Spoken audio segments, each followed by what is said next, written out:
हमारे साथ चिदम्बरानंद सरस्वती जी महाराज भी हैं और मुंबई से सीधे यहाँ आए हैं।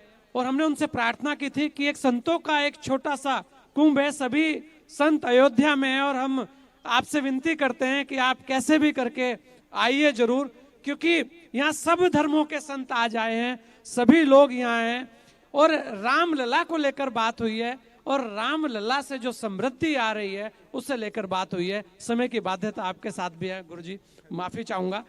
तो रामलला से समृद्धि, उसी पर आप बोलिए जी। श्री रामाय रामभद्राय रामचंद्राय वेदसे रघुनाथाय नाथाय सीतायाः पतये नमः। नेटवर्क 10 की ओर से हमारे संजय भैया, जिन्होंने अयोध्या के इस पावन अवसर पर संपूर्ण देश को सुंदर शुभ संकेत देते हुए राम से कैसे समृद्धि आएगी या आ रही है या आने वाली है, इस संदर्भ में सुंदर संतों का आयोजन किया, समागम किया।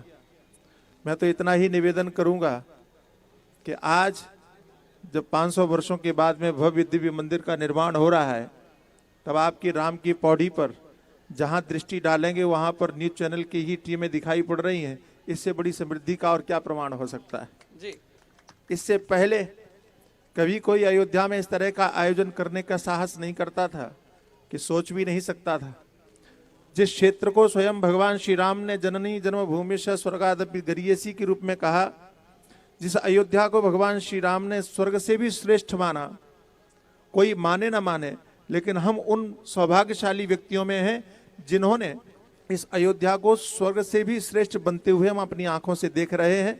जिनको विश्वास न हो 22 जनवरी 2024 को देख सकते हैं कि अयोध्या कितनी स्वर्ग से श्रेष्ठ क्या होता है। वो 22 जनवरी के बाद में आपको दिखाई पड़ेगा, पता चलेगा।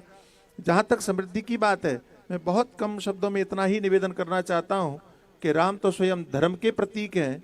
रामो विग्रहवान धर्म, और जहां धर्म ही एक महानता के रूप में स्वीकार किया जाएगा, जहां धर्म की प्रतिष्ठा होगी वहां अर्थ तो पीछे पीछे आना ही है। धर्मार्थ काम मोक्षाख्येषु चतुर्विध पुरुषार्थेषु, जहां 4 पुरुषार्थों की हमने बात कही है, वहां आरंभ धर्म से होता है और वहां आर्थिक प्रकृति भी निश्चित रूप से होती है। हम इस बात को काशी विश्वनाथ में देख सकते हैं, हम इस बात को महाकाल में देख सकते हैं कि कैसे परिवर्तन आया। इसी प्रकार से इस अयोध्या में भी वही आपको परिवर्तन दिखाई पड़ेगा। और केवल अयोध्या में प्रतिष्ठित होने से अयोध्या का ही विकास होगा कि परिवर्तन होगा, ऐसा नहीं है। मेरा ये मानना है कि यहाँ पर 22 जनवरी को भगवान श्री राम की जब प्रतिष्ठा होगी, तो यहाँ पर प्रतिष्ठा होने से संपूर्ण भारतवर्ष में ही परिवर्तन देखने को मिलेगा। भारतवर्ष ही समृद्ध हो जाएगा। और आपने सुंदर आयोजन करके और हम सभी संतों को आमंत्रित करके राम से समृद्धि कैसी होगी इस विषय पर जो सभा की, उसके लिए आप धन्यवाद के पात्र हैं। बहुत बहुत धन्यवाद। आपको भी लग रहा है अयोध्या बदल रही है या बदल गई है? मुझे ऐसा लगता है कि जिसको अयोध्या बदलता हुआ नहीं दिख रहा है वो अंधा है जी। वो उल्लू की दृष्टि रखने वाला है। जैसे उल्लू को सूर्य दिखाई नहीं पड़ता, ऐसे ही संपूर्ण भारतवर्ष बदल रहा है। अयोध्या तो वो विकास की धारा पर चली रही है, दिखाई पड़ रही है, लेकिन संपूर्ण भारतवर्ष 2014 के बाद में परिवर्तित हुआ है, बदल रहा है।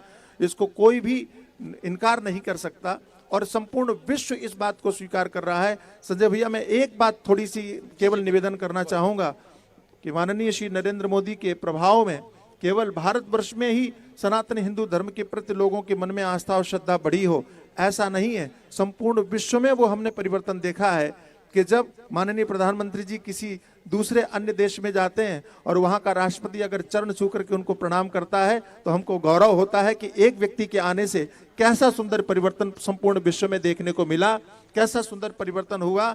हमें ये आनंद होता है। अगर आप कहें तो एक बात मैं और कहना चाहता हूं कि मैं अमेरिका में गया था और वहां एक भारतीयों के जो उद्योगपति थे होटल से संबंधित, क्योंकि अधिकांशतः होटल भारतीयों के वहां हैं, उन्होंने हमको एक बड़ी विचित्र बात बताई। उन्होंने कहा कि स्वामी जी, आप आश्चर्य करेंगे कि जब से माननीय प्रधानमंत्री श्री नरेंद्र मोदी किसी भी राष्ट्राध्यक्ष को मिलते हैं तो वो उपहार में श्रीमद् भगवत गीता देते हैं और ये कहते हुए देते हैं कि मेरे पास में इससे बेहतर कुछ नहीं है देने के लिए और उनके पास में भी इससे बेहतर कुछ पाने के लिए नहीं है। तब हम लोगों के मन में आया कि कुछ परिवर्तन होना चाहिए। अमेरिका के प्रत्येक होटल में एक नियम जैसा है कि सारे सामग्रियों के साथ में वहां पर बाइबल भी जरूर रखी होती है। कोई पढ़े ना पढ़े इससे मतलब नहीं होता है, लेकिन बाइबल हर कमरे में आपको जरूर मिलेगी। भारतीय उद्योगपति जो थे उन्होंने कहा, हम लोगों ने निर्णय किया कि जब भारत के प्रधानमंत्री सभी राष्ट्राध्यक्षों से मिलते समय पर श्रीमद् भगवत गीता उपहार में देते हैं, तो उन्होंने निर्णय कर लिया कि हम भारतीयों से संबंधित जितने भी अमेरिका में होटल हैं, अब बाइबल के साथ में हर होटल के कमरे में आपको भगवत गीता भी दिखाई पड़ेगी। ये परिवर्तन होता है एक व्यक्ति के संकल्प से। जब आप देखते हैं कि काशी के घाट पर और जापान का प्रधानमंत्री त्रिपुंड लगा करके गंगा की आरती करता हुआ दिखाई पड़ता है, तब आपको आनंद होता है और लगता है कि ये देश अपने मूल भाव को, अपने मूल जड़ों की ओर लौट रहा है। और आप ये समझें कि जिस देश की सांस्कृतिक जड़ें मजबूत होंगी, वो देश हर तरह से समृद्ध होगा, हर तरह से आगे बढ़ेगा। और वो हम परिवर्तन, जिस परिवर्तन का हमने आरंभ देखा और मूल जड़ की ओर जब हम भारतवर्ष वापस जाने लगा है, उसके बाद कैसा बदलाव आ रहा है सब लोगों को दिखाई पड़ रहा है। जिनको नहीं दिखाई पड़ रहा है उनको उल्लू की दृष्टि वाला ही समझा जाना चाहिए। बिल्कुल, उनको